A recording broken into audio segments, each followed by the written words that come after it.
बच्चों हमारे पास एक हॉट्स क्वेश्चन है साइमल्टेनियस इक्वेशन जो चैप्टर नंबर 1 है लीनियर इक्वेशन का। इसमें जो क्वेश्चन दिया है 1/3x + y + 1/3x - y = 3/4 और सेकंड इक्वेशन है 1/2 × 3x + y - 1/2 × 3x - y = -1/8। सबसे पहले बच्चों ये आपको इसमें प्रॉब्लम ये हो रहा है कि आपको यहाँ पे x और y की वैल्यू निकालना है, बट ये निकाले कैसे। सबसे ये पहले ये क्वेश्चन को समझो, ये क्वेश्चन आपके जनरल फॉर्म में नहीं है, ये लीनियर इक्वेशन है बट जनरल फॉर्म में नहीं है, आपको इसको जनरल फॉर्म में कन्वर्ट करना है। लीनियर इक्वेशन का जनरल फॉर्म क्या बोलता है? बोलता है ax, देखो ध्यान से देखना यहाँ पे, ax + by = c। इस फॉर्म में आपका क्वेश्चन आना चाहिए। अब इस फॉर्म में क्वेश्चन को लाने के लिए आपको करना क्या क्या है वो जरा समझिए। यहां पे 1 देखिए रैशनल फॉर्म में दिया गया, राइट, इसे भी रैशनल फॉर्म में दिया है। इस रैशनल फॉर्म को इस जनरल फॉर्म में कन्वर्ट करने के लिए क्या करना होगा? आपको सब्स्टिट्यूशन मेथड का यूज करना पड़ेगा। ये सब्स्टिट्यूशन मेथड होता क्या है, इसको कैसे सॉल्व करेंगे? देखिए, जो चीज आपकी सिमिलर है, यहाँ पे 1/3x + y और 1/3x - y, यहाँ पे भी देखिए ये सेम है, राइट। ये देखिए 1/3x + y एंड यहाँ पे भी 1/3x - y। तो जो चीज आपकी सिमिलर है आप उसे सब्स्टिट्यूट कीजिए।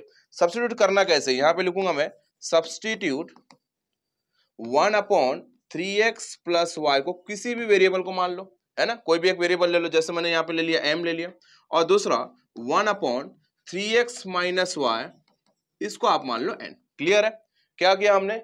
यहाँ पे जो सेम चीज है उसको हमने सब्स्टिट्यूट किया किसी एक वेरिएबल को, इसको 1/3x + y को हमने m मान लिया और 1/3x - y को हमने क्या मान लिया? n मान लिया। क्लियर है? अब इसे हम यहाँ पे सब्स्टिट्यूट करिए। देखिए ये आपका पूरा क्या हो गया बेटा? ये हो गया आपका m प्लस ये क्या हो गया आपका n = 3/4, राइट। अब इसको मैं इक्वेशन नंबर 1 बोल देता हूँ। सेकंड ये क्या हो गया? यहाँ पे देखो ये पूरा 1/3x + y, ये जो फॉर्म है ये आपका m बन चुका है बेटा। ये आपका क्या बन चुका? m। सो m ये बन गया है, m के डिनोमिनेटर में कौन है? 2, तो हम कैसे लिखेंगे? m/2। क्लियर है? देखिए याद रखो ये m 2 से मल्टीप्लाई नहीं है, m 2 के डिवाइड फॉर्म में। अगर ये 2 ऊपर होता तो वो m से मल्टीपल फॉर्म में होता। बच्चे यहाँ पे कंफ्यूज जाते, ये डिवाइड फॉर्म में, इसलिए हमने क्या लिखा? m/2 और यहाँ पे माइनस यहाँ पे ये क्या हो गया हमारा n, मतलब ये हो गया हमारा n/2 = what? -1/8। ये हो गया आपका इक्वेशन नंबर 2। इतना आपको समझ में आया होगा, राइट। अब क्या करना है? ये अभी भी रैशनल फॉर्म में है, हमारे पास रैशनल नंबर नहीं है भैया, ये अभी भी रैशनल फॉर्म में। तो रैशनल फॉर्म में अभी इनसे रियल में करना है, तो देखिए ये रियल में, ये रियल में, ये जो 4 जो है ये आपको प्रॉब्लम दे रहा है, ये आपके जनरल फॉर्म में कन्वर्ट होने नहीं दे रहा। तो मतलब मुझे 4 को हटाना है, और 4 को हटाने के लिए हम क्या करेंगे? 4 से मल्टीप्लाई कर लेंगे। तो हम यहां पे लिखेंगे स्टेटमेंट मल्टीप्लाई इक्वेशन 1/4। क्या किया बेटा? 4 से मल्टीप्लाई किया, राइट। क्यों 4 से मल्टीप्लाई करें? क्योंकि ये हमारी कबाब की हड्डी है, इसको पहले रिमूव करो। इसको हम रिमूव करने के लिए इसको भी 4 से मल्टीप्लाई करना होगा, इससे भी 4 से मल्टीप्लाई करने का, और इससे भी 4 से मल्टीप्लाई करना होगा, जिससे ये ऑटोमेटिक क्या हो जाएगा? डिवाइड हो जाएगा। सो ये 4 से मल्टीप्लाई हो रहा है, मीन्स 4 × m हो गया, प्लस ये क्या हो गया बेटा? 4 × n, और ये हो गया 4 × 3/4, है ना। तो देखिए क्या बना आपका इक्वेशन बेटा? इक्वेशन क्या बना? 4m प्लस 4n, ये देखिए कैंसिल हो गया, यही तो आपकी कबाब की हड्डी थी जिसको आपने रिमूव कर दिया। रिमेनिंग क्या बचे यहाँ पे? = 3। नाउ अब इसे मैच कीजिए आप। क्या ये जनरल फॉर्म जैसे दिख रहा है? यस, ये जनरल फॉर्म जैसे दिख रहा है। देखिए यहाँ पे x का कोएफिशिएंट a है, m का कोएफिशिएंट 4 है, y का कोएफिशिएंट b है, n का कोएफिशिएंट 4 है। कांस्टेंट टर्म आपके राइट हैंड साइड में, यहाँ पे भी कांस्टेंट टर्म आपके राइट हैंड साइड में। मतलब ये आपका बना इक्वेशन नंबर 3। आप इक्वेशन नंबर देते जाओ, इसमें कोई प्रॉब्लम नहीं है। अब सेकंड वाले को देखिए, आप बोलेगा सर यहाँ पे कबाब की हड्डी 2 है, यहाँ पे 2 है, यहाँ पे 8 है, यहाँ पे 4 था तो आपने सीधा 4 से मल्टीप्लाई कर दिया। बट इस मामले में क्या करेंगे? इस मामले में हम वो नंबर लेंगे जिस नंबर से ये सब डिवाइड हो सकता है। मतलब अगर मैं 2 लेता हूं तो 2 से 2 कैंसिल होगा, 2 से 2 कैंसिल होगा। यहाँ पे देखो 2 से 2 1 2, 2 4 8 आएगा, मतलब वापस से 4 नीचे आ रहा है। तो हमें क्या करना है? जो सबसे बड़ी वैल्यू है उसी को लेना है। मतलब क्या? इजीली ये रिमूव हो जाएगा। कैसे? जैसे यहां पे मैं लिखूंगा मल्टीप्लाई इक्वेशन 2/8। देखिए बड़े नंबर से हमने मल्टीप्लाई किया है, क्यों? क्योंकि ये ऑटोमेटिक रिमूव हो जाएगा। 8 × what? m/2 minus 8 × what? n/2 = 8 × -1/8, right. देखिए 2 1 2, 2 4 8, ये क्या बचा आपका इक्वेशन? 4m माइनस 2 1 जा 2, 2 4 जा, ये क्या बचा आपका 4n, ये देखिए 8 से 8 कैंसिल हो गया, ये बचा आपका -1। क्लियर है बच्चों, ये भी आपका एकदम जनरल फॉर्म जैसे मैच हो रहा है। अब ये हो गया आपका इक्वेशन नंबर 4। तो आपके पास 4 इक्वेशन बने, जो हमारे यूजफुल इक्वेशन है वो कौन से, थर्ड एंड फोर्थ। अब करना क्या है, जो हमने स्टार्टिंग से किया है, अब इस क्वेश्चन को आपको ये इक्वेशन का यूज करना है। देखिए फ्रॉम इक्वेशन 1 सॉरी कौन सा है, थर्ड एंड फोर्थ, ठीक है, थर्ड एंड फोर्थ का यूज करेंगे हम लोग। सो थर्ड क्या है हमारा 4m plus 4n is equals to 3, fourth क्या है हमारा बेटा 4m minus 4n is equals to -1, है ना, यही है इक्वेशन। अब क्या करें, किसी को टारगेट कर लो, आप किसी को भी आप टारगेट कर सकते हैं, चाहे m को या तो n को। मोस्टली मैं n को कर रहा हूँ, क्यों, क्योंकि इसके पास साइन कौन से, प्लस माइनस के साइन है। मतलब अगर मुझे इसको कैंसिल करने के लिए क्या करना होगा, ऐड करना होगा। अगर मैं किसी m को अगर टारगेट करता हूँ तो इन दोनों के पास साइन सेम है, तो मुझे अगर इसको कैंसिल करना होगा तो मुझे क्या करना होगा, सब्ट्रैक्ट करना होगा।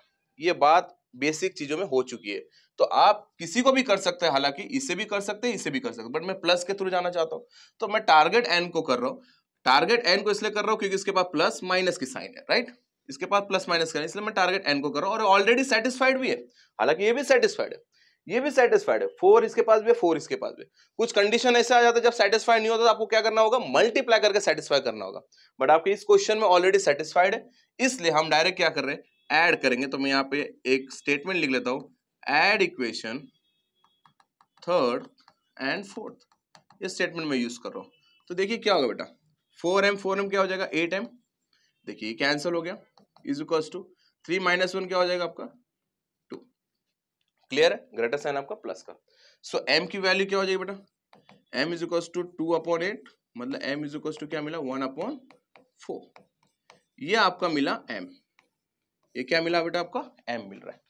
अब m मिला है, अब मुझे क्या निकालना है, n निकालना है। अब n कैसे निकालेंगे, पुट करेंगे इसको, put m is equals to what 1/4 in equation, कोई भी इक्वेशन में पुट कीजिए, किसी भी इक्वेशन में पुट कर लो। चलो मैं फर्स्ट में पुट कर देता हूँ, इन इक्वेशन 1 में कर देता हूँ मैं। सो क्या हो जाएगा m plus n is equals to क्या था हमारा 3/4 था, है ना। तो मैंने किस में पुट किया, इसमें इक्वेशन नंबर 1 में। सो m की जगह क्या लेंगे बेटा 1/4 plus n is equals to 3/4, right. So ये 1/4 जब यहाँ जाएगा तो क्या हो जाएगा, ये प्लस वाला चीज वहां जाने का माइनस हो जाएगा, तो n इज इक्वल्स टू 3/4 में से 1/4 माइनस करेंगे। सो n इज इक्वल्स टू 3, दोनों का डिनोमिनेटर सेम है, सो 3 - 1 ये हो जाएगा 2/4। सो n इज इक्वल्स टू 2 1 जा 2 2 जा, n की वैल्यू क्या मिला बेटा 1/2।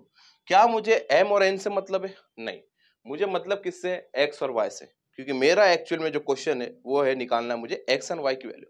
m और n मुझे मिला, बट ये कब मिला, जब मैंने m और n को सब्स्टिट्यूट किया था। अब मुझे ये जो सब्स्टिट्यूट किए, ये रीसब्स्टिट्यूट करके मुझे x और y की वैल्यू फाइंड आउट करना है। तो इसी मेथड को मैं बोल रहा था, सब्स्टिट्यूट और रीसब्स्टिट्यूट मेथड से हम ये सॉल्व कर सकते हैं। हमें सब्स्टिट्यूशन करने के बाद m और n की वैल्यू मिली, बट मेरा जो फाइनल एम है वो है x और y की वैल्यू निकालना। तो अब क्या करेंगे बच्चों, अब इसको मुझे वापस देने का टाइम आ चुका है। तो मैं यहाँ स्टेटमेंट लिखूंगा, रीसब्स्टिट्यूट व्हाट, हमने क्या सब्स्टिट्यूट किया था, 1/3x plus y is equals to m माना था। अब हम लिखेंगे m is equals to 1/3x plus y and n is equals to 1/3x minus y, ठीक है। देखिए पहला m is equals to what 1/3x plus y बच्चों, है ना, m is equals to 1/3x y plus y। m की value क्या मिले बेटा आपको 1/4, तो यहाँ पे लिखा हमने 1/4 और ये रहा हमारा 1/3x प्लस y। अब देखिए ये दोनों एक दूसरे से इक्वेशन में इक्वल है, 1 1 के इक्वल है, तो 4 किसके इक्वल है 3x प्लस y के। सो मैं कैसे लिखूंगा इसको, 3x plus y is equals to 4। This is your equation number 1 2 3 4 हो चुका है, इसको मैं बोलूंगा फिफ्थ। क्लियर बेटा, अब ये थोड़ा सा एकदम सिंपल सा इक्वेशन मिला आपको, और यही तो हमें चाहिए था। Now this second one is, ये क्या हमारा n इज इक्वल्स टू है 1/3x माइनस y बेटा। तो n की वैल्यू क्या मिली मुझे, n की value 1/2 is equals to 1/3x minus y। So ये भी देखिए ये दोनों इक्वल है इसके, तो इसको मैं क्या लिखूंगा equation 3x minus y is equals to 2। ये मेरा इक्वेशन बना है 6 1। देखिए बहुत बेसिक इक्वेशन बन गया आपका। अब इस इक्वेशन को हम यूज करके एक्स और वाई की वैल्यू निकालेंगे। पहले मैं यहाँ बता रहा हूँ, मैं टारगेट यहाँ पे मैं लिख लेता हूँ 3x plus Y is equal to 4 and 3x minus Y is equal to 2।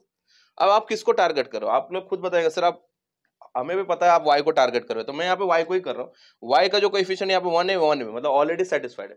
दूसरा प्लस माइनस का साइन है, मतलब मैं ऐड करूंगा तो ये ऑटोमेटिक एलिमिनेट हो जाएगा। तो यहाँ पे लिखूंगा मैं ऐड इक्वेशन विच वन बेटा, 5th एंड 6th, है ना, इसी को हम ऐड कर रहे हैं। सो देखिए क्या बनेगा, 3s क्या हो जाएगा बेटा, ये 6x और ये कैंसिल हो जाएगा, इज इक्वल टू 4 और 2 क्या हो जाएगा 6, मल्टीपल 6 यहाँ जाके हो जाएगा डिवाइड, तो x is equal to 6 upon 6। So x is equal to what, x is equal to 1, जिसकी हमें तलाश थी वो हमें मिल चुकी है। हमें हेल्प किसकी लिया था, m और n की हेल्प से हमने निकाल लिया x की वैल्यू। अब ये क्या करेंगे, पुट करेंगे। तो यहाँ पे लिख लेता हूँ put x is equal to 1 in equation, किसमें पुट कीजिए, चलो मैं इसमें पुट कर देता है, 5th में, है ना, 5th में पुट किया। तो 5th में क्या बोल रहा है इक्वेशन बेटा, 3x plus Y is equal to what 4। So put करेंगे x की value 1, so 3 into 1 plus Y is equal to 4, 3 1 जा 3 plus Y is equal to 4। So plus 3 वहां जाने का तो हो जाएगा minus, so y is equal to 4 minus 3, y is equal to what 1। x की वैल्यू भी क्या है 1 है और y की वैल्यू भी क्या है 1 है।